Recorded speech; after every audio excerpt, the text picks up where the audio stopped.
तो जैसा कि लास्ट एपिसोड के अंदर हमने देखा था, जो डाजी होता है वो बहुत ही प्यारी सी एक्टिंग करते हुए गाओ पैंग से बोलता है कि गाओ पैंग तुम सबसे ज़्यादा बेस्ट हो, तुमसे ज़्यादा बेस्ट कोई भी नहीं है। जो सुनकर गाओ पैंग डाजी से बोलता है कि तुम्हारी ये ट्रिक मेरे ऊपर काम नहीं करने वाली, अब तुम्हें 10,000 स्टेप जो है वो लगाने होंगे और याद रखना अगर एक भी स्टेप कम लगाया तो मैं तुम्हारे ऊपर ही नज़र रख रहा हूँ और मैं सारे के सारे स्टेप तुमसे दोबारा लगवाऊंगा। और गाँव पैंग के इतना बोलते के साथ ही अचानक से वहाँ पर एक अलार्म जो होता है वो सुनाई देता है, जिसे देखने के बाद में जो दूसरा रेफरी होता है वो बोलता है कि क्या बात है, ब्रेकफास्ट का टाइम तो काफ़ी जल्दी ख़त्म हो गया।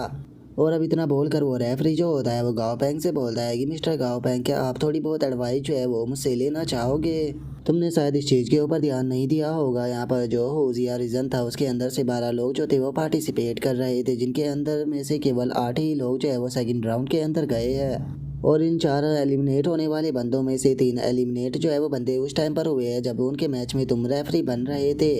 जो सुनते के साथ ही गाँव पैंग जो होता है वो भी उस रेफरी की तरफ देखने लगता है और उस रेफरी की तरफ देखते हुए उसे बोलता है कि तुम आखिर कहना क्या चाहते हो। जो सुनकर वो रेफरी जो होता है वो गाँव पैंग से बोलता है कि वैसे तो इसके अंदर कोई भी प्रॉब्लम नहीं है, लेकिन ओजिया रीजन के जो लोग हैं वो यहाँ पर एलिमिनेट तो हो चुके हैं, लेकिन वे यहाँ पर कुछ एक्सक्यूज जो है वो बनाएंगे और इस चीज़ का ब्लेम जो है वो शायद तुम्हारे ऊपर भी डाल सकते हैं खुद के फेलियर को छुपाने के लिए,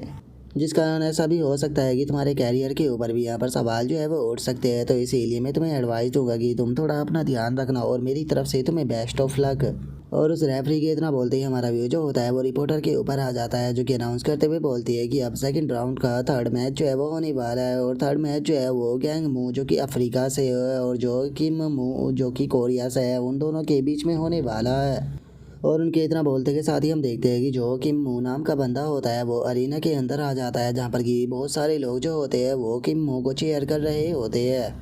जिसे देखने के बाद में अब जो गाओ पैंग होता है वो अपने मन में सोचता है कि लो एक और पर्सन आ गया जिसके पास में गोरिल्ला और एक स्वैम्प मोस्टर है। ऐसा लग रहा है जैसे कि यहाँ पर ज़्यादातर लोगों के पास में स्वैम्प मोस्टर ही मौजूद है। और इतना बोलकर अब गाओ पैंग जो होता है वो अफ्रीका वाले बंदे की तरफ देखने लगता है और उसकी तरफ देखते हुए अपने मन में सोचता है कि अगर इस अफ्रीका वाले बंदे की बात की जाए तो इसके मोस्टर जो है वो थोड़े नए हैं। और इतना बोलकर अब गाँव पैंग जो होता है वो उस बंदे के दोनों मोस्टरों को देखने लगता है, जहाँ पर कि पहले मोस्टर का नाम जाइंट टेरर होता है और उसका लेवल भी 33 होता है और उसका ग्रेड परफेक्ट होता है और उसका एट्रीब्यूट वुड होता है। और वहीं जो दूसरा मोस्टर होता है उसका नाम स्कॉर्पियन होता है और उसका लेवल जो है वो 29 होता है और उसका ग्रेड एक्सलेंट होता है और उसका एट्रीब्यूट वाटर होता है। और जो देखकर अब गाँव पैंग जो होता है वो अपने मन में सोचता है कि अगर जो ये जाइंट टेरर है इनके बारे में बात की जाए तो ये जो साउथ एशिया रीजन होता है उसके अंदर पाए जाते हैं। और ये मॉन्स्टर जो होते हैं वो काफ़ी ज़्यादा शर्मीले होते हैं और ज़्यादातर ये इंसेक्ट को खाकर ही जिंदा रहते हैं। और सबसे इंटरेस्टिंग बात यह है कि ये अपनी जगह से बहुत ही ज़्यादा इमोशनली जुड़े होते हैं और ये कभी भी अपने घर को छोड़ना नहीं चाहते। अगर कोई इन्हें इनके घर से अलग करने की कोशिश करता है तो इनकी मौत हो जाती है। तो इसीलिए मैं इस चीज़ को देखकर काफ़ी हैरान हूँ कि इस पर्सन ने इनके साथ में ब्लड कॉन्ट्रैक्ट कैसे साइन किया होगा। और गाँव पैंग के इतना सोचते के साथ ही हम देखते हैं कि जो वो अफ्रीका का बंदा होता है वो उस जाइंट टेरर के पास में आकर उसे मोम बोलते हुए कुछ बताने लगता है और उसकी बात को सुनते के साथ ही जो वो मॉन्स्टर होता है वो भी बड़े ही प्यार से उस अफ्रीका वाले बंदे के सर पर हाथ फेरने लगता है। और इस चीज़ को देखने के बाद में जो गाँव पैंग होता है वो भी काफ़ी ज़्यादा हैरान रह जाता है। हैरान होते हुए अपने मन में सोचता है कि 1 मिनट, क्या इस पर्सन ने अभी अभी इस मॉन्स्टर को मोम कहा? मुझे याद आ गया, मैंने एक स्पेशल ट्रेनिंग मेथड जो था उसके बारे में सुना था। इसके अंदर बताया गया था कि कुछ लोग जो होते हैं वो इस प्रकार के जो ट्रेनिंग मेथड है उन्हें अपनाते हैं और इसके अंदर ज़्यादातर उन मॉन्स्टरों को चूज़ किया जाता है जिनके की अभी अभी बच्चे की मौत हुई होती है, जिसके बाद में जो ह्यूमन होते हैं वो उन मॉन्स्टरों के पास में चले जाते हैं और उनके बच्चों की तरह रिएक्ट करते हैं, जिस कारण वे मॉन्स्टर भी उसे अपने बच्चा समझने लगते हैं और उसके साथ में ब्लड कॉन्ट्रैक्ट साइन कर लेते हैं। लेकिन इस मेथड के अंदर सबसे इंटरेस्टिंग बात ये होती है कि जो मॉन्स्टर ट्रेनर होता है वो अपने मॉन्स्टर को मॉन्स्टर ना बोलकर उसे मोम बुलाता है और ऐसा लगता है कि जो ये अफ्रीका का बंदा है इसने इस मॉन्स्टर के साथ में इसी प्रकार का ब्लड कॉन्ट्रैक्ट साइन किया है। इसीलिए जो ये जाइंट टेरर है इसे अपने साथ मिलाने के लिए भी तैयार हो गया, क्योंकि वो इसे अपने बच्चे की तरह समझती है। लेकिन उसके बाद भी सच में इस प्रकार के जो मेथड होते हैं वो बहुत ही ज़्यादा रूथलेस होते हैं। और अब इतना सोचते के साथ ही जो गाओ पैंग होता है वो उन दोनों को फाइट करने का ऑर्डर जो है वो दे देता है। और अब जो कोरिया का स्टूडेंट होता है वो अफ्रीका के बंदे को देखते हुए अपने मन में सोचता है कि इस अफ्रीका वाले बंदे का जो मॉन्स्टर है इसे मैंने आज से पहले कभी भी नहीं देखा, तो इसीलिए मुझे फाइट जो है वो थोड़ा केयरफुल होकर करनी होगी। और अब इतना सोचकर कोरिया वाला बंदा जो होता है वो चिल्लाते हुए अपने मॉन्स्टर से बोलता है कि स्वैम्प मॉन्स्टर, यहाँ पर जो स्कॉर्पियन है तुम उसे रोकने की कोशिश करो। और अब उस कोरिया वाले बंदे के इतना बोलते के साथ ही हम देखते हैं कि जो उसका स्वैम्प मॉन्स्टर होता है वो सीधे उस स्कॉर्पियन की तरफ जाने लगता है। लेकिन इससे पहले कि वो स्कॉर्पियन तक पहुंच पाता, हम देखते हैं कि जो स्कॉर्पियन होता है वो उसे अपने पास पहुंचने से पहले ही उसके ऊपर अटैक कर उसे ज़मीन पर गिरा देता है। लेकिन जैसा कि हम स्वयं मॉन्स्टर की एबिलिटी के बारे में जानते ही है, उसकी बॉडी जो होती है वो मेल्ट होने लगती है, जिसके अंदर की वो स्कॉर्पियन भी फंसना शुरू हो जाता है, जिससे कि वो भी अब छूटने की कोशिश करने लगता है। और इस मौके को देखते के साथ ही जो वो कोरिया वाला मॉन्स्टर ट्रेनर होता है वो चिल्लाते हुए अपने मॉन्स्टर से बोलता है कि यही हमारे पास में सबसे अच्छी ओपनिंग है, जल्दी से जाकर उसके ऊपर अटैक कर उसे नॉकआउट कर दो। जो सुनते के साथ ही अब जो वो गोरिल्ला मॉन्स्टर होता है वो सीधे जो वो ट्रेजर मॉन्स्टर होता है उसके ऊपर अटैक करने के लिए आने लगता है। लेकिन इससे पहले कि वो अटैक को करता, हम देखते हैं कि जो वो ट्रेजर मॉन्स्टर होता है वो अपनी आंखों के अंदर किसी एबिलिटी को एक्टिवेट करता है। और हम देखते हैं कि उस टेरासाइज मॉन्स्टर की एबिलिटी इतनी ज़्यादा पावरफुल होती है कि जो वो गोरिल्ला होता है वो भी उसके माइंड कंट्रोल के अंदर आ जाता है। और इस चीज़ को देखने के बाद में गाओ पेंग जो होता है वो भी हैरान होते हुए अपने मन में सोचता है कि इसका माइंड कंट्रोल अटैक जो था वो सच में बहुत ही ज़्यादा पावरफुल था। इसने इतने पावरफुल गोरिल्ला को इतनी आसानी से कंट्रोल में कर लिया। सच में इसे देख कर ये कहना गलत नहीं होगा कि इन दोनों की ही पावरों के बीच में बहुत बड़ा गैप है। और गाँव पेंग के इतना सोचते के साथ ही जो वो अफ्रीका वाला बंदा होता है वो अपने मॉन्स्टर से बोलता है कि मोम वो मुझे मारना चाहता है, तो इसीलिए उसे ख़त्म कर दीजिए। और अब उसकी बात को सुनते के साथ ही हम देखते हैं कि जो उसका मॉन्स्टर होता है वो भी काफ़ी गुस्से में आ जाता है और वो गुस्से में अपनी और भी ज़्यादा एबिलिटी का इस्तेमाल करने लगता है, जिससे कि जो गोरिल्ला होता है उसकी भी हालत बहुत ज़्यादा बेकार हो जाती है। और इस चीज़ को देखने के बाद में जो वो कोरिया वाला बंदा होता है वो भी अपने मॉन्स्टर की हालत को लेकर परेशान होने लगता है। वहीं जो दूसरी तरफ अफ्रीका वाला बंदा होता है वो हंसते हुए अपने मॉन्स्टर से बोलता है कि मोम ये बेकार लोग हैं और बेकार लोग जिंदा रहना डिजर्व नहीं करते, तो इसीलिए इन सभी को मार दीजिए। और उस अफ्रीका के बंदे के इतना बोलते के साथ ही हम देखते हैं कि जो उसका मॉन्स्टर होता है वो सीधे उस कोरिया वाले बंदे की तरफ आने लगता है, जो देखकर वो कोरिया वाला बंदा भी घबराते हुए बोलता है कि इस मॉन्स्टर के साथ में कुछ ना कुछ तो गड़बड़ है। और उसके इतना बोलते के साथ ही अब जो अफ्रीका वाला बंदा होता है वो गाँव बैंक की तरफ देखते हुए अपने मन में सोचता है कि ये वही रेफरी है जिसने कि इस टूर्नामेंट से विड्रॉ कर दिया था। ये काफ़ी यंग है, जिसका ये यहाँ पर मेरी एबिलिटी को नोटिस नहीं कर पाएगा। एक बार मैं इस कोरिया वाले बंदे को निपटा दूँ, उसके बाद में अगली बारी तुम्हारी ही है। और उस अफ्रीका वाले बंदे के इतना सोचते के साथ ही अचानक से हमें वहाँ पर जो डमी होता है उसकी वाइट फ्लेम दिखाई देती है। और उस वाइट फ्लेम के कारण अचानक से जो अफ्रीका वाले बंदे का मॉन्स्टर होता है वो अपने सर को पकड़कर जोर जोर से चिल्लाने लगता है, जो देखकर वो अफ्रीका वाला बंदा भी घबरा जाता है। और अब जो गाँव पेंग होता है वो उस अफ्रीका वाले बंदे की तरफ देखते हुए उससे बोलता है कि रूल के मुताबिक तुम यहाँ पर जो तुम्हारा अपोनेंट है उसके ऊपर डायरेक्ट अटैक जो है वो नहीं कर सकते हो। ये तुम्हारी पहली वार्निंग थी, अगर अगली बार ऐसा किया तो मैं तुम्हें डिस्क्वालीफाई कर दूंगा। जो सुनकर वो अफ्रीका वाला बंदा जो होता है उसे भी काफ़ी ज़्यादा गुस्सा आने लगता है और गुस्से में अपने मन में सोचता है कि मैं इस बास्टर्ड को जान से मार दूंगा। और उस बंदे के इतना सोचते के साथ ही अब जो वो कोरिया वाला बंदा होता है वो भी सरेंडर कर देता है। जो सुनकर गाँव फैन जो होता है वो बोलता है कि ठीक है, तीसरा मैच खत्म हो चुका है और इस मैच का जो विनर है वो गैंग मू है। जो सुनते के साथ ही अब जो वो अफ्रीका वाला बंदा होता है वो भी अपने मॉन्स्टर के पास में आ जाता है और उसके पास में आते हुए बोलता है कि मोम हमने लोगों ने बुरे लोग जो थे उन्हें हरा दिया। जो सुनकर वो मॉन्स्टर भी खुश हो जाता है।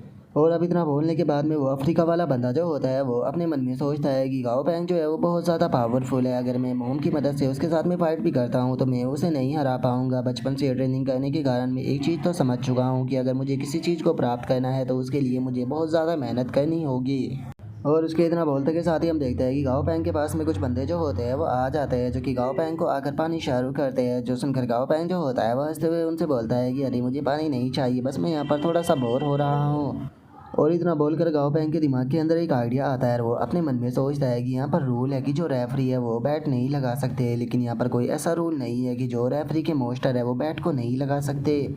और गाँव पैंग के इतना सोचते के साथ ही हमारा व्यू गोल्डी के ऊपर आ जाता है, जो कि किसी गेट के ऊपर लटका हुआ होता है। और हम देखते हैं कि वो उस गेट के ऊपर लटक कर कोई लड़की जो होती है उसे नहाते हुए देख रहा होता है। और तभी हम देखते हैं कि जो गोल्डी होता है उसके फ़ोन के ऊपर कॉल आने लगती है, जिसका गोल्डी का मोबाइल बज जाता है। और वो जो नहाने वाली लड़की होती है उसे भी इस बारे में पता चल जाता है, जिसका वो बर्तन फेंक कर मारते हुए बोलती है कि आखिर कौन बास्टर्ड वहाँ से मुझे नहाते हुए देख रहा है। जो सुनते के साथ ही अब जो बेचारा गोल्डी होता है वो भी अपनी जान बचाकर वहाँ से भागना शुरू कर देता है। और अब थोड़ी दूर बाद आने के बाद जो गोल्डी होता है वो कॉल को उठा लेता है, जो कि गाँव पैंग की होती है। और अब गाँव पैंग उससे बोलता है कि तुम आखिर हो कहाँ पर, जो कि मेरी कॉल को नहीं उठा रहे थे। जो सुनकर गोल्डी जो होता है वो गाँव पैंग से बोलता है कि मैं थोड़ा सा बिजी था इसीलिए मैं तुम्हारी कॉल को नहीं उठा पाया। जो सुनकर गाँव पैंग जो होता है वो गोल्डी से बोलता है कि ठीक है गोल्डी, तुम्हें मेरा एक काम करना है, तुम्हें एक पैलेस पर जाकर बैट को लगाना होगा। पैसों की चिंता करने की कोई ज़रूरत नहीं है, पैसे मैं खुद वहाँ पर सेंड कर दूंगा, तुम्हें बस जाकर बैट को लगाना है। और अगर तुम ऐसा करते हो तो अगले महीने में तुम्हें रोज़ाना 2 एक्स्ट्रा मछलियाँ जो है वो खाने के लिए दिया करूँगा।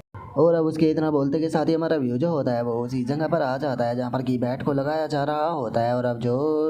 गोल्डी होता है वो भी उस जगह पर आ जाता है, जो देख कर वहाँ पर बैठा हुआ बंदा भी गोल्डी का स्वागत करने लगता है। लेकिन जैसे ही वो बंदा गोल्डी को देखता है तो अचानक से वो बहुत ही ज़्यादा हैरान रह जाता है। हैरान होते हुए अपने मन में सोचता है कि ये तो एक डक है, आखिर ये यहाँ पर क्या करने आया होगा। और उस बंदे के इतना सोचते के साथ ही गोल्ड जो होता है वो आकर उसे अपना मोबाइल दिखाने लगता है, जिसके अंदर की गाओ पैंग का मैसेज होता है, जिसमें कि उसने लिखा होता है कि मैं जहांगीर के ऊपर बैट लगाता हूँ, जो कि हुजिया रीजन से बिलोंग करता है। जो 7th मैच होने वाला है उसके अंदर वो फाइट को जीतेगा, वो भी 10 मिनट के अंदर। और अब इस मैसेज को पढ़ने के बाद में वहाँ पर बैठा हुआ जो वो बंदा होता है वो गोल्डी से बोलता है कि अच्छा तो तुम जो जहांगीर है उसके ऊपर बैट लगाना चाहते हो कि अगली 10 मिनट के अंदर वो जीत जाएगा। अगर यहाँ पर जहांगीर का जो अपोनेंट है उसकी बात की जाए तो वो बहुत ही ज़्यादा पावरफुल है। उसने यहाँ पर अपने रीजन के अंदर होने वाले कॉन्टेस्ट के अंदर फर्स्ट रैंक को प्राप्त किया था। अगर उसकी पिछली फाइटों की भी बात की जाए तो पिछले राउंडों के अंदर भी उसने बहुत ही अच्छे से परफॉर्म किया था और अपनी फाइट को बहुत ही आसानी से जीत गया था, जिस कारण सभी लोगों को यही लगता है कि इस फाइट का भी विनर जो है वही होने वाला है। इसीलिए यहाँ पर जो बैटिंग के ओवर है वो 1 का 16 लगाया गया है। और वहीं अगर 10 मिनट की विक्ट्री की बात की जाए तो इसमें 1 के 98 मिल रहे हैं।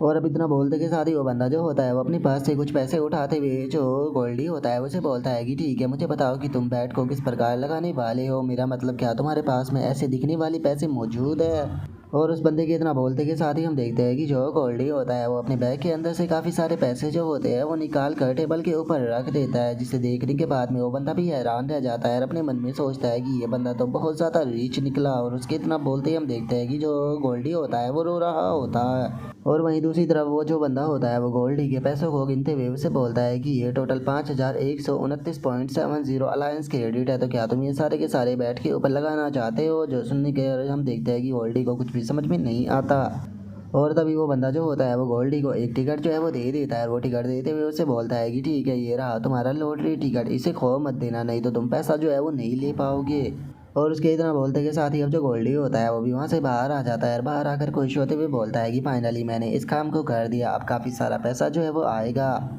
और उसके इतना बोलते के साथ ही हमारा व्यू जो होता है वो उसी बैट वाले बंदे के ऊपर आ जाता है, जो कि इस चीज़ को देखने के बाद में बोलता है कि सच में जितने पैसे इसने यहाँ पर लगाए हैं, अगर ये टक जीत गया तो ये बहुत ही ज़्यादा अमीर बन जाएगा, लेकिन ऐसा तो हो ही नहीं सकता कि वो यहाँ पर जीत पाए। और अब इतना बोलकर वो बंदा जो होता है वो कमरे के अंदर आ जाता है और वहाँ पर आकर अपने साथियों से बोलता है कि क्या तुम जानते हो कि एक डक ने आकर यहाँ पर जो जाएंगी है उसके ऊपर एक काफ़ी बड़ी बैट लगाई है कि जो जाएंगी है वही फाइट को जीतेगा। और उसके इतना बोलते के साथ ही हम देखते हैं कि जो उसके साथी होते हैं वो टीवी को देख रहे होते हैं, जहाँ पर की अनाउंसमेंट होती है कि जैसा कि आप जानते ही होगी जो 7th मैच था वो लियू शेंग और जो जाएंगी है इन दोनों के बीच में हुआ था। और जो फाइट का रिजल्ट है वो भी सभी के सामने जो है वो आ चुका है और इस फाइट का विनर जो है वो कोई और नहीं बल्कि जाएंगी है। और अब इस अनाउंसमेंट को सुनते के साथ ही वहाँ पर खड़ा हुआ वो बैट लगाने वाला बंदा जो होता है वो भी बहुत ज़्यादा हैरान रह जाता है और वो हैरान होते हुए चिल्ला कर बोलता है कि क्या सच में जो जाएंगी है वो फाइट को जीत गया। और उसके इतना बोलते के साथ ही हमारा व्यू जो होता है वो गाओ पैंग के ऊपर आ जाता है, जो कि अपना जो साउथर्न स्काई कैपिटल ब्रांच के अंदर विला होता है उसके अंदर आ चुका होता है। लेकिन जैसे ही वो विले के अंदर आता है तो हम देखते हैं कि जो गोल्डी होता है वो फुल स्पीड में आते हुए गाओ पैंग से टकरा जाता है, जिसके बाद में गोल्डी जो होता है वो बहुत ही क्यूट सा फेस बनाते हुए गाओ पैंग से बोलता है कि तुमने कहा था कि तुम मुझे खाने के लिए फिश दोगे, तो मेरी फिश कहाँ है। और इससे अलग मैं तुम्हें बता दूं कि आज मैंने बहुत ही प्यारी प्यारी डक जो है वो देखी है, जिनके की बिल्कुल भी बाल नहीं थे और वे बहुत ही ज़्यादा खूबसूरत थे। जो सुनकर गाओ पैंग जो होता है वो गोल्डी से बोलता है कि ठीक है, मुझे ये बताओ कि क्या तुमने जो पैसा था वो ले लिया। जो सुनते के साथ ही गोल्डी उस पैसे को छुपाते हुए बोलता है कि मैं ये पैसा तुम्हें नहीं देने वाला, क्योंकि ये पैसा मेरा है। जो सुनकर गाओ पैंग जो होता है वो गोल्डी से बोलता है कि ठीक है, मैं तुमसे इसे पैसा जो है वो नहीं छीनने वाला, ये पैसा जो है वो तुम्हारा हुआ, लेकिन इस पैसे को बेफालतू के बर्बाद मत करना और ना ही बेफालतू के जो गेबलिंग की आदत है उसे लगा लेना। जो सुनते के साथ ही गोल्डी जो होता है वो गाओ पैंग से बोलता है कि मैं तुमसे एक चीज़ जो है वो पूछना चाहता हूँ कि क्या फाइट को लेकर तुम्हारे पास में कोई और इन्फॉर्मेशन भी है कि अगली फाइट को कौन जीतेगा। जो सुनते के साथ ही गाओ पैंग जो होता है वो गोल्डी के सर के ऊपर हाथ फेरते हुए उसे बोलता है कि गेबलिंग की आदत जो होती है वो बहुत ज़्यादा बुरी होती है, मैंने तो बस तुम्हें आज बैट लगाने के लिए इसीलिए बोल दिया था ताकि तुम थोड़ा बहुत पैसा जो है वो कमा सको, तो इसीलिए इसके आदी मत बनो। मैं सोने के लिए जा रहा हूँ, तुम भी सो जाना और कोई भी उल्टी सीधी हरकत मत करना। और अब इतना बोलकर गाओ पैंग जो होता है वो वहाँ से जाने लगता है। तभी गाओ पैंग के पास में कॉल आ जाती है, जिसे उठाते हुए गाओ पैंग जो होता है वो बोलता है कि अच्छा तुम जो जैंग जियाओ है उसके बारे में बात कर रहे हो। हाँ, मैं उसे जानता हूँ, वो हुजिया रीजन से ही बिलोंग करता है और उसकी स्किल भी काफ़ी ज़्यादा अच्छी है, मुझे भी उससे काफ़ी ज़्यादा ही उम्मीदें है। हाँ क्यों नहीं, एक बार जैसे ही उसका मैच जो है वो ख़त्म हो जाएगा तो हम लोग जो है वो साथ में बैठकर लंच जो है वो करेंगे। और इतना बोलकर गाँव पैंग कॉल को काट देता है और कॉल को काटते हुए बोलता है कि सच में मैं तो बहुत ज़्यादा फेमस हो चुका हूँ। मैं इस टाइम पर साउथर्न स्काई ग्रुप का वारिस हूँ और इसी के साथ में लॉर्ड टियर के मोस्टर का ओनर हूँ और इससे अलग मैं मोस्टर बिल्डर का भी एक जीनियस हूँ। तो इसीलिए ये काफ़ी अजीब होगा अगर लोग मेरे फेवर को लेने की कोशिश नहीं करेंगे तो। लेकिन उसके बाद भी जिस तरह की दुनिया के अंदर अभी हम लोग जो है वो जी रहे हैं, यहाँ पर स्ट्रेंथ ही जो है वो सबसे ज़्यादा मायने रखती है। अगर हमारे पास में स्ट्रेंथ है तो हम सबसे ज़्यादा ऊपर है और अगर हमारे पास में स्ट्रेंथ नहीं है तो हमारी औकात कुछ भी नहीं है। और चूंकि कल भी काफ़ी सारे मैच जो है वो होने वाले हैं तो इसीलिए मैं अब जाकर शावर जो है वो लेने वाला हूँ ताकि मैं एक अच्छी नींद ले सकूँ। और गाँव पैंग के इतना बोलते के साथ ही हम देखते हैं कि जो गोल्डी होता है वहाँ पर खड़ा होकर गाँव पैंग की बातों को सुन रहा होता है और वो अपने मन में सोचता है कि अच्छा कि अब मुझे ये इन्फॉर्मेशन जो है वो नहीं देना चाहता, लेकिन कोई बात नहीं, मुझे मेरी इन्फॉर्मेशन मिल गई। जैंग जियाओ, मैं इस नाम को याद रखूँगा। और उसके इतना सोचते ही हमारा व्यू अगले दिन पर आ जाता है जहाँ पर कि थर्ड राउंड स्टार्ट हो चुका होता है और जो रेफरी होती है वो अनाउंस करके चिल्लाते हुए बोलती है कि ठीक है, जो थर्ड राउंड है उसके पहले मैच का जो विनर है वो जैंग ही है। जो सुनकर जैंगी जो होता है वो अपने मन में सोचता है कि चलो ये अच्छा हुआ कि इस मैच का जो रेफरी था वो गाँव पैंग नहीं था, क्योंकि 6 के 6 जो कॉन्टेस्ट एलिमिनेट हुए हैं वे इस कारण हुए हैं क्योंकि उनकी स्किल अच्छी नहीं थी। लेकिन उसके बाद भी ये 6 के 6 जो है उसी मैच के अंदर एलिमिनेट हुए हैं जिसके अंदर की गाँव पैंग रेफरी था, जिनका की रेट जो है वो काफ़ी ज़्यादा हाई है। और जैंगी ये सोच ही रहा होता है तभी गाँव पैंग जो होता है वो वहाँ पर आ जाता है और जो रेफरी होता है वो गाँव पैंग से बोलता है कि रेफरी गाँव पैंग, मैं थोड़ा सा आराम करने के लिए जा रहा हूँ तो बाकी का काम मैं तुम्हारे ऊपर छोड़ता हूँ। जो सुनकर गाँव पैंग भी ओके बोल देता है और अब गाँव पैंग को वहाँ पर देख कर जैंगी भी हैरान रह जाता है। जिसके बाद में अब जो जैंगी होता है वो गाँव पैंग को हेलो बोलने लगता है और जैंगी के रिएक्शन को देखने के बाद में गाँव पैंग अपने मन में सोचता है कि तुम जो सोच रहे हो वो तुम्हारे चेहरे के ऊपर साफ दिखाई दे रहा है। मैं भी होशियारिज़म से ही बिलोंग करता हूँ तो क्या मैं अपने लोगों को ही यहाँ पर धोखा दूंगा? यकीन नहीं होता कि लोग इस प्रकार के बेफालतू के रूमरों के ऊपर भी यकीन कर रहे हैं। मैं यहाँ पर केवल अपनी रेफरी का काम जो है वो कर रहा हूँ। अगर वे लोग जो है वो स्ट्रांग नहीं है तो क्या फिर मैं यहाँ पर अपने रेफरी की पोजीशन को छोड़कर उनके लिए जाकर फाइट करूँ?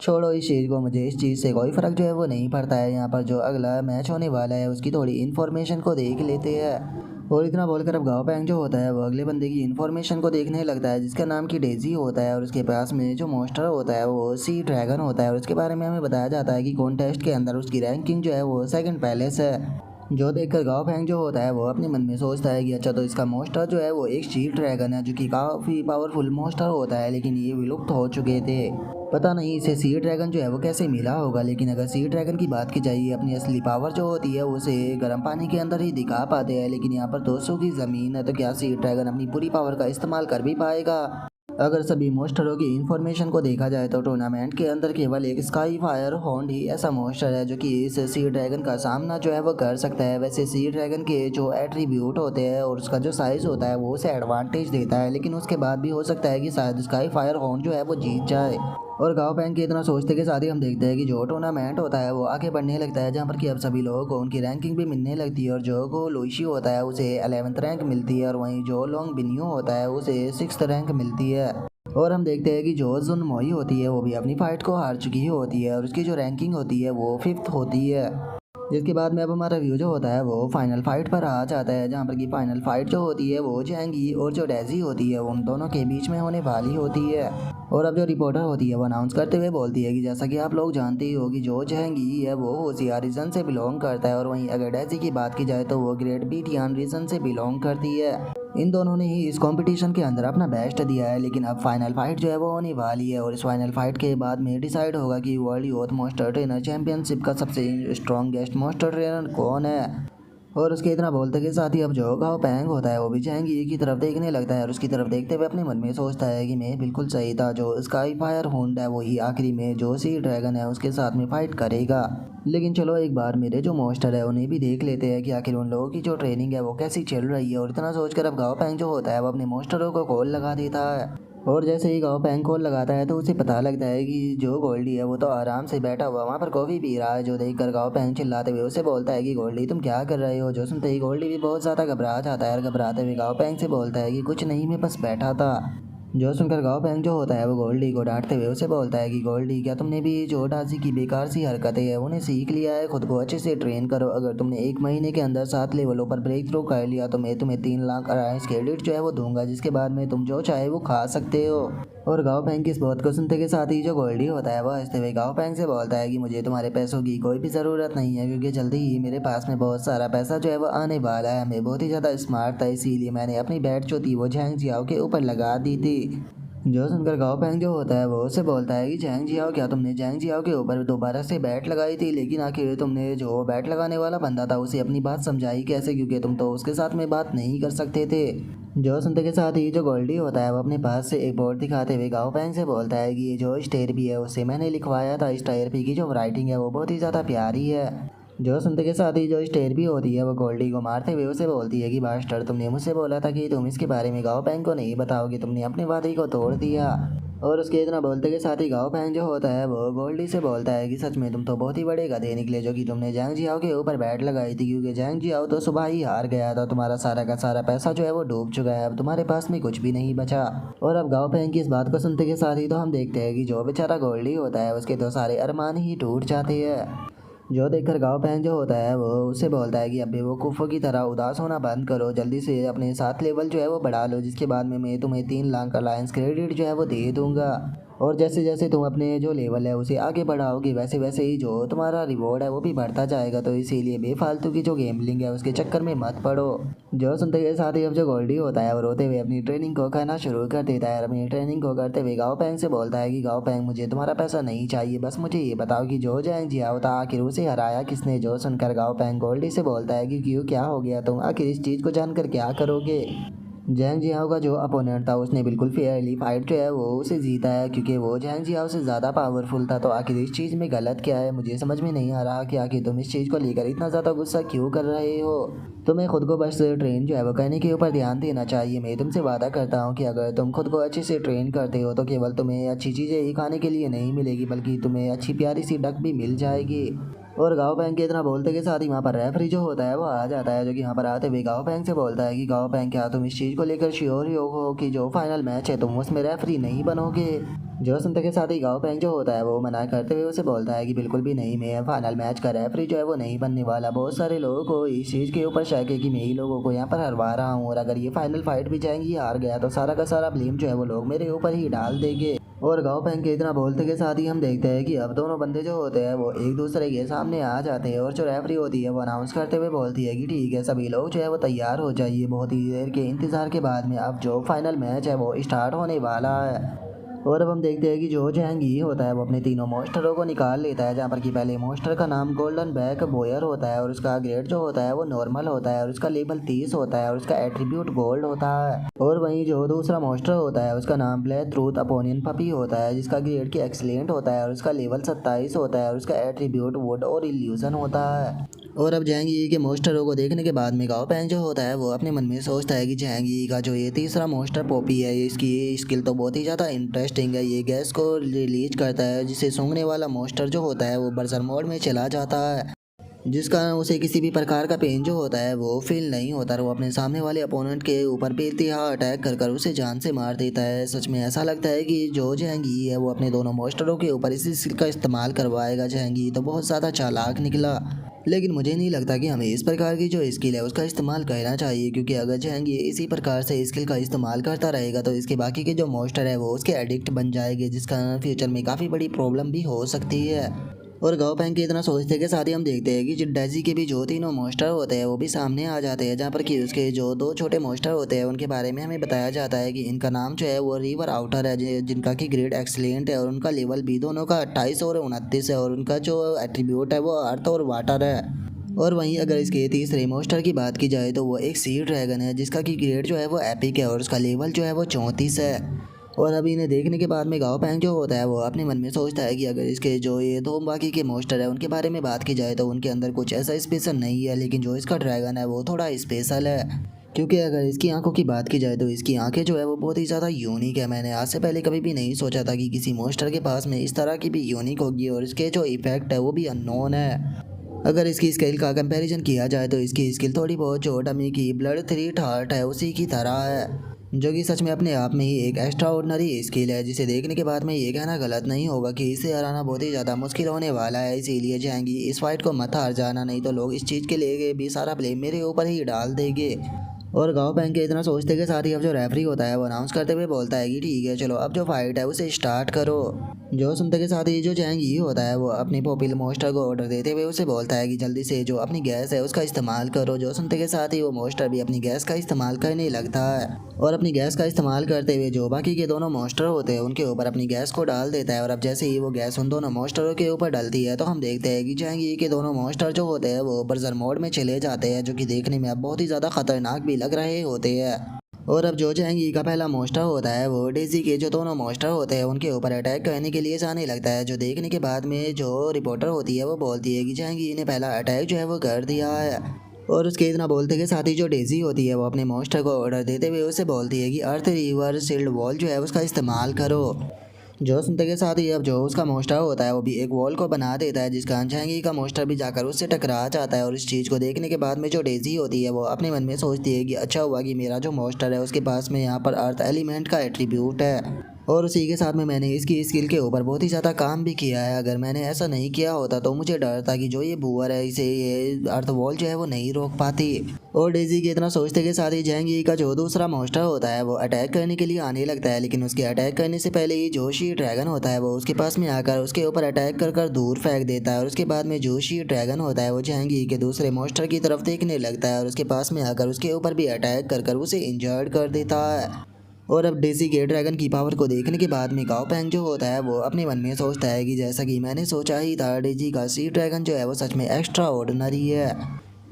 लेकिन उसके बाद भी फाइट को जीतना बिल्कुल भी आसान जो है वो नहीं होने वाला। जैंगी के जो मोस्टर है वो अपने पेन के इंसेंस को खो चुके हैं, जिस कारण वे बिल्कुल भी हार जो है वो नहीं मानने वाले। तो अगर डेजी को फाइट को जीतना है तो इन्हें पूरी तरह से हराना होगा, उसके बाद में ही वो फाइट को जीत पाएगी। और गाओ पैंग के इतना सोचते के साथ ही हम देखते हैं कि जैंगी का जो दूसरा मोस्टर होता है वो अपने ओरा को रिलीज करने लगता है और अपने ओरा को रिलीज करते हुए सीधे जो शी ड्रैगन होता है उसकी तरफ अटैक करने के लिए आने लगता है। और उसे अपनी तरफ अटैक करता हुआ देखने के बाद में जो शी ड्रैगन होता है वो भी अपनी किसी स्किल को एक्टिवेट करता है और अपनी उस स्किल को एक्टिवेट करते हुए हम देखते हैं कि वो चारों तरफ पानी ही पानी फैला देता है। और हम देखते हैं कि उस पानी के अंदर जाएंगी कि जो दोनों मोस्टर होते हैं वो भी फंस जाते हैं, जिसे देखने के बाद में जो रिपोर्टर होती है वो चिल्लाते हुए बोलती है कि सी ड्रैगन ने अपनी स्पेशल स्किल का इस्तेमाल कर आसपास की जो जगह थी उसे पानी के अंदर चेंज कर दिया, जिस कारण जाएंगी कि जो मोस्टर है वो पानी के कारण थोड़े स्लो हो चुके हैं, जिस कारण अब सी ड्रैगन के पास में एडवांटेज है। और उसके इतना बोलते के साथ ही अचानक से हम देखते हैं कि जो जैंगी का मोस्टर होता है वो फुल स्पीड में सीधे सी ड्रैगन की तरफ जाने लगता है। और जिसे देखने के बाद में जो रेफरी होती है वो बोलती है कि एक बार जरा देखो तो जो स्काई फायर होंड है उसे तो जो सी ड्रैगन की वाटर शील्ड है वो भी नहीं रोक पा रही। ऐसा लगता है कि जो हेल फायर है वो शायद फाइट को जीत जाएगा। और उसके इतना बोलते के साथ ही अचानक से हम देखते हैं कि सी ड्रैगन जो होता है वो पानी के अंदर चला जाता है और जैंगी के दूसरे मोस्टर की तरफ जाने लगता है। जो देखकर गाओ पैंग अपने मन में सोचता है कि असल में जो सी ड्रैगन था उसने यहाँ पर पानी को इसीलिए फैलाया ताकि वो हेल फायर को थोड़ा कंफ्यूज कर जो दूसरा मोस्टर है उसके ऊपर अटैक कर सके।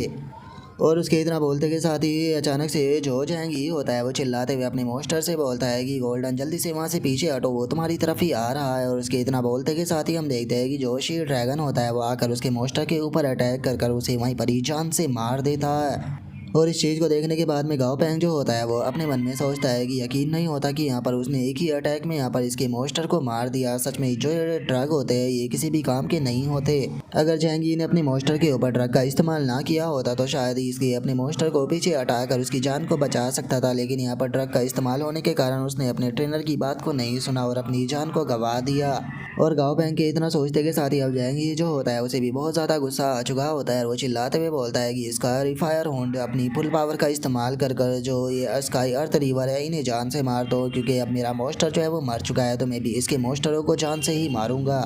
और जैंगी के इतना बोलते के साथ ही उसका मोस्टर जो होता है वो सीधे जो डेजी के दोनों मोस्टर होते हैं उनकी तरफ अटैक करने के लिए जाने लगता है। और अब इस चीज़ को देखते के साथ ही जो शी ड्रैगन होता है वो भी अपनी आंखों की टेक्निक को एक्टिवेट कर देता है और अचानक से ही जो वो मोस्टर होता है उसके पास में आ जाता है। जो देखकर गाओ पैंग भी हैरान होते हुए अपने मन में सोचता है कि शी ड्रैगन की स्पीड तो बहुत ज़्यादा है, क्या इसने अभी तक भी अपनी ट्रू स्ट्रेंथ को छुपा कर रखा था। और गाओ पैंग के इतना सोचते के साथ ही जो शी ड्रैगन होता है वो उस हेल फायर मोस्टर के ऊपर एक बहुत ही पावरफुल अटैक को कर देता है, जिस कारण हम देखते हैं कि वो भी वहीं ज़मीन पर गिर जाता है और उसे बहुत ही ज़्यादा ब्लीडिंग भी होने लगती है। जिसके बाद में अब जो डेजी होती है वो जहांगीर की तरफ देखते हुए उसे पूछती है कि क्या हुआ, क्या तुम अभी भी जो फाइट है उसे करना चाहोगे। जो सुनकर जहांगीर जो होता है वो भी अपनी हार मान लेता है और वो बोलता है कि नहीं, मैं अपनी हार मानता हूँ। जो सुनते के साथ ही अब जो रिपोर्टर होती है वो भी डेजी को वहाँ पर विनर अनाउंस कर देती है। जो सुनते के साथ ही वहाँ पर डेजी को फॉलो करने वाले जो बंदे होते हैं वो जोर जोर से जो डेजी होती है उसे वहाँ पर शेयर करना शुरू कर देते हैं। जिसके बाद में अब हमारा व्यू जो होता है वहाँ पर बैठे हुए दो रिपोर्टरों के ऊपर आ जाता है, जहाँ पर पहला रिपोर्टर जो होता है वो अपने सीनियर से पूछता है कि सर, हम तो यहाँ पर जो ये फाइट थी इसे हार चुके हैं, तो अब हम लोगों को रिपोर्ट क्या दिखानी होगी।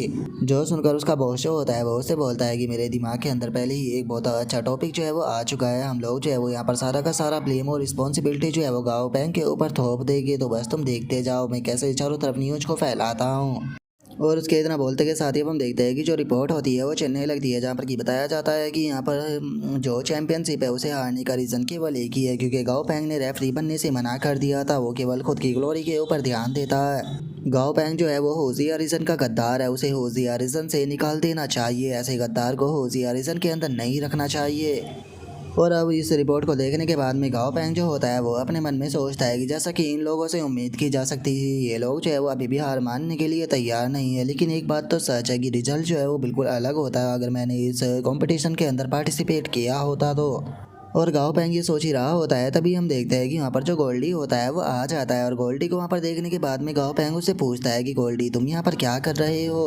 और इतना बोलते के साथ ही गाओ पेंग के दिमाग के अंदर अचानक से एक आइडिया आ जाता है, और वो हंसते हुए बोलता है कि एक मिनट रुको, अगर गोल्डी यहाँ पर आ चुका है तो अब मेरे दिमाग के अंदर एक आइडिया आ चुका है। और गाओ पेंग के इतना बोलते के साथ ही हम देखते हैं कि जो डेजी होती है वो स्टेज पर आ चुकी होती है, और जो रेफरी होता है वो बोलता है कि जैसा कि आप सभी लोग जो है वो जानते ही हो, कंपटीशन जो है वो ख़त्म हो चुका है और अब मैं सबसे स्ट्रॉन्गेस्ट मोस्टर ट्रेनर को अनाउंस करने वाला हूँ, जो कि हमारी डेजी है। और उसके इतना बोलते के साथ ही अचानक से जो गाओ पेंग होता है वो स्टेज पर आ जाता है, और गाओ पेंग को देखने के बाद में जो डेजी होती है वो अपने मन में सोचती है कि ये तो गाओ पेंग है, आखिर ये अपने मोस्टर के साथ में स्टेज पर क्यों आ गया। और उसके इतना बोलते के साथ ही हमारा व्यू जो होता है वहाँ पर बैठे हुए जो चीफ रेफरी होते हैं और जो चेयरमैन होते हैं उनके ऊपर आ जाता है, जहाँ पर कि चीफ रेफरी जो होता है वो चेयरमैन से बोलता है कि साउथर्न स्काई ग्रुप से हमारे पास में रिक्वेस्ट आई है कि जो गाओ पेंग करना चाहता है उसे वो करने दिया जाए, तो चेयरमैन क्या ये सही रहेगा। जो सुनते के साथ ही चेयरमैन जो होता है वो मुस्कुराते हुए उनसे बोलता है कि यंग लोग जो होते हैं वो काफ़ी ज़्यादा साहसी होते हैं, तो इसीलिए उन्हें जो कहना है वो कहने दो, जाकर जो कोऑपरेटर है उन्हें बोल दो कि वे कोई भी प्रॉब्लम क्रिएट ना करे।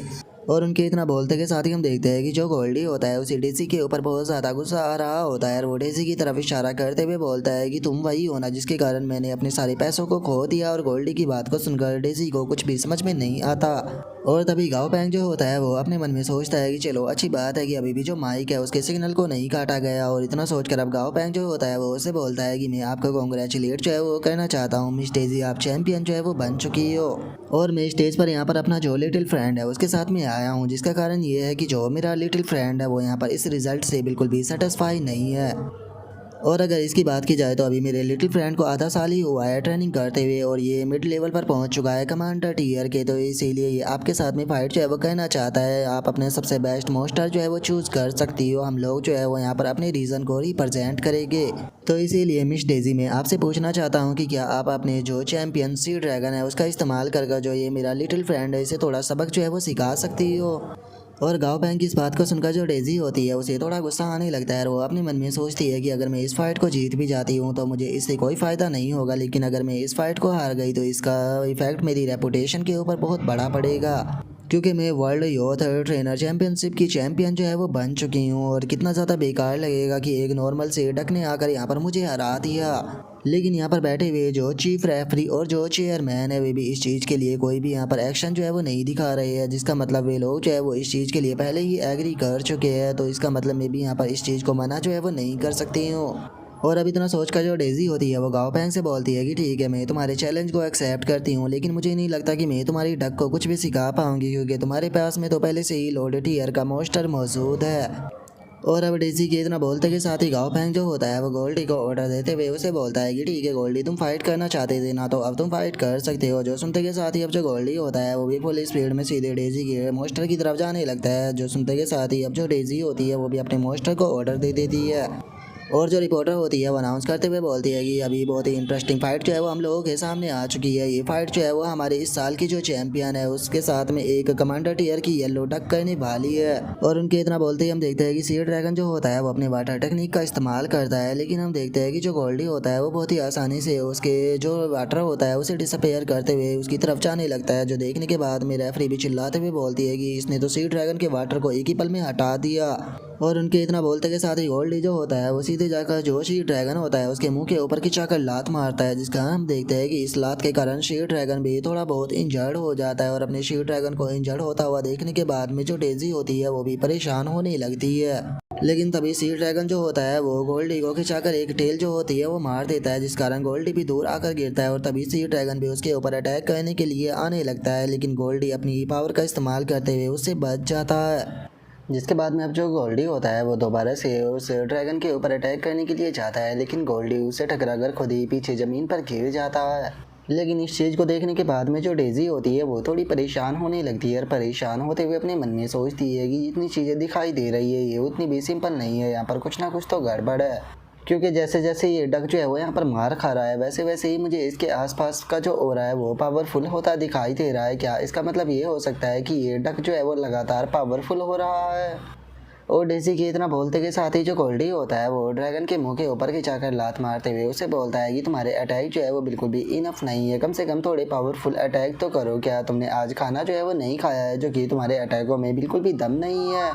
और गोल्डी की इस बात को सुनने के बाद में हम देखते हैं कि सी ड्रैगन को भी उसके ऊपर गुस्सा आ जाता है और वो उसे पहले दूर फेंकता है और उसके बाद में धड़ाधड़ कर उसके ऊपर अटैक करना शुरू कर देता है, जिस कारण हम देखते हैं कि वहाँ से काफ़ी पावरफुल वेव भी रिलीज होती है। और इस चीज़ को देखने के बाद में जो डेजी होती है वो भी खुश होने लगती है और खुश होते हुए अपने मन में सोचती है कि ये डक जो था वो थोड़ा अजीब था, लेकिन उसके बाद भी ये इतनी पावरफुल अटैकों को नहीं संभाल पाएगा। लगता है कि गाओ पैंग के अंदर इतना भी स्पेशल नहीं है, मैं बेफालतू के ही चिंता कर रही थी। और इतना बोलते के साथ ही जो डेजी होती है वो अचानक से हैरान रह जाती है और हैरान होते हुए बोलती है कि नहीं, ऐसा नहीं हो सकता, इस डक के साइज तो काफ़ी ज़्यादा बड़ा हो गया। और उसके इतना बोलते ही हम देखते हैं कि गोल्डी जो होता है वो अब थोड़ा बड़ा हो चुका होता है और अब वो गुस्से में जो ड्रैगन का क्लॉ होता है उसे पकड़ते हुए बोलता है कि लेजर्ड बहुत बहुत शुक्रिया मेरे ऊपर पावरफुल अटैक करने के लिए। और इतना बोलते के साथ ही जो गोल्डी होता है वो ड्रैगन को उठाकर आसमान में फेंक देता है। और उसे आसमान में फेंकने के बाद में जो गोल्डी होता है वो खुद की एनर्जी को चार्ज करना शुरू कर देता है और उसके बाद में वो जंप लगाकर सीधे जाकर जो ड्रैगन होता है उसके मुंह के ऊपर खिंचाकर पंच मारता है, जो कि बहुत ही ज़्यादा पावरफुल होता है। और हमें पता चलता है कि गोल्डी का जो ये अटैक था ये इतना ज़्यादा पावरफुल था कि जो वो ड्रैगन होता है वो इस अटैक को नहीं संभाल पाता और वहीं पर ही गिरकर बेहोश हो जाता है। और ऐसा करने के बाद में हम देखते हैं कि जो गोल्डी होता है वो ज़ोर ज़ोर से चिल्लाना शुरू कर देता है, चिल्लाते हुए बोलता है कि अब मेरा गुस्सा थोड़ा शांत हो गया। और उसके इतना बोलते के साथ ही जो डेजी होती है वो भी काफ़ी घबरा जाती है और घबराते हुए अपनी हार मान लेती है। जिसके बाद में अब हम देखते हैं कि वहाँ पर बैठे हुए जो बंदे होते हैं वो भी गाओ पैंग की तारीफ़ करना शुरू कर देते हैं और एक बंदा बोलता है कि सच में गाओ पैंग तो बहुत ज़्यादा ग्रेट है, जो सुनकर दूसरा बंदा बोलता है कि हाँ बिल्कुल, हमारा हुजिया रीजन सबसे ज़्यादा स्ट्रॉन्ग है। जो सुनते के साथ ही एक और बंदा भी बोलता है कि हाँ बिल्कुल, हम लोगों को जो मीडिया है उसके ऊपर ध्यान नहीं देना चाहिए, वे अपनी टीआरपी को बढ़ाने के लिए बेफालतू की न्यूज़ जो है वो फैलाती रहती है। जो सुनते के साथ ही एक और बंदा बोलता है कि हाँ बिल्कुल, मैं भी इस चीज़ को जानता था कि वे लोग जो थे वो बस यहाँ पर एक्सक्यूज जो है वो बना रहे थे। और उनके इतना बोलते के साथ ही गाओ पैंग जो होता है वो डेजी के पास में आ जाता है। डेजी के पास में आते हुए उसे बोलता है कि मिस्टर डेजी, आपको चिंता करने की कोई ज़रूरत नहीं है, वैसे तो जो आपका सी ड्रैगन है वो थोड़ा इंजर्ड हो चुका है, लेकिन उसके बाद भी ये कुछ दिनों के ही आराम के साथ में बिल्कुल पूरी तरह से ठीक हो जाएगा। और अगर आप चाहो तो आप मेरा बिजनेस कार्ड जो है वो ले सकती हो, क्योंकि मैं एक मॉन्स्टर ब्रीडर भी हूँ। तो अगर आपको किसी भी प्रकार की ज़रूरत हो तो आप मेरी लाइब्रेरी के अंदर किसी भी टाइम जो है वो आ सकती हो, मैं आपकी मदद जो है वो ज़रूर करूँगा। अगर आपको अपने मॉन्स्टरों को भी अपग्रेड कराना हो तो आप उसके लिए भी आकर मुझसे बात कर सकती हो। लेकिन हम देखते हैं कि गाओ पैंग से जो डेजी होती है वो बहुत ही ज़्यादा नाराज़ होती है और वो गुस्से में वहाँ से जाते हुए बोलती है कि मेरी फैमिली जो है वो रिच और पावरफुल है, आखिर मुझे तुम्हारे जैसे पर्सन की लाइब्रेरी के अंदर जाने की क्या ही ज़रूरत है, तुम अपनी लाइब्रेरी को अपने पास में रखो, मुझे इस चीज़ की कोई ज़रूरत नहीं। और अब डेजी की इस बात को सुनकर गाओ पैंग जो होता है वो भी मुस्कुराने लगता है और मुस्कुराते हुए अपने मन में सोचता है कि तुम सभी लोग जो है वो बस 5 सालों तक इंतज़ार करो, 5 सालों के अंदर मेरी लाइब्रेरी जो है वो इस वर्ल्ड की सबसे पावरफुल लाइब्रेरी जो है वो बन जाएगी। और अभी तुम लोग जो है वो जो कि मेरे सामने एरोगेंट बनकर दिखा रहे हो, 5 साल बाद तुम सभी लोग जो है वो मेरे आगे पीछे घूमा करोगे मेरे फेवर को प्राप्त करने के लिए। और अब गाँव पैंग के इतना सोचते के साथ ही हमारा व्यू जो होता है वो ग्रैंडपा के ऊपर आ जाता है, जो कि खाना बना रहे होते हैं और खाना बनाते हुए बोलते हैं कि मैं जानता हूँ कि गाँव पैंग को जो लिन बेबी और जो टेंजर स्वीट है वो बहुत ही ज़्यादा पसंद है, तो इसीलिए मैंने उसके लिए ये पहले ही एडवांस में बनाकर रख दिए। और ग्रैंडपा के इतना बोलते के साथ ही अचानक से उन्हें आर्मी चीफ की कॉल आने लगती है, जो कि ग्रैंडपा से बोलते हैं कि ओल्ड मैन जी, मैं जानता हूँ कि अभी गाँव पैंग जो है वो वापस नहीं आया है, लेकिन यहाँ पर एक बहुत ही अर्जेंट सिचुएशन आ चुकी है। अगर इमरजेंसी ना होती तो मैं आपको बिल्कुल भी कॉल ना करता। जो सुनकर ग्रैंडपा जो होते हैं वो उससे बोलते हैं कि मैं जानता हूँ कि जब तक कि कोई इमरजेंसी सिचुएशन नहीं होती है तुम मुझे कॉल नहीं करते हो, तो मुझे बताओ कि क्या हुआ है जो कि तुमने मुझे इतनी इमरजेंसी में कॉल की। जो सुनते के साथ ही आर्मी चीफ जो होता है वो ग्रैंडपा को बताता है कि चीज़ें जो है वो फर्स्ट एम्परर का जो टॉम था उससे जुड़ी हुई है, क्योंकि जो फर्स्ट एम्परर है वो दोबारा से पुनर्जीवित हो चुका है। और अब आर्मी चीफ की इस बात को सुनते के साथ ही खुद ग्रैंडपा जो होते हैं वो भी बहुत ज़्यादा शौक हो जाते हैं, और वे शौक होते हुए उससे बोलते हैं कि क्या तुम सच कह रहे हो। और अब ग्रैंडपा के इतना बोलते के साथ ही हमारा आज का एपिसोड जो होता है वो यहीं पर ही कंप्लीट हो जाता है। तो नेक्स्ट एपिसोड के अंदर देखिए कि आगे क्या होता है। अगर आप लोगों को वीडियो अच्छी लगी हो तो लाइक करना, चैनल को सब्सक्राइब करना। मैं मिलता हूँ नेक्स्ट एपिसोड में, तब तक के लिए बाय बाय गाइस।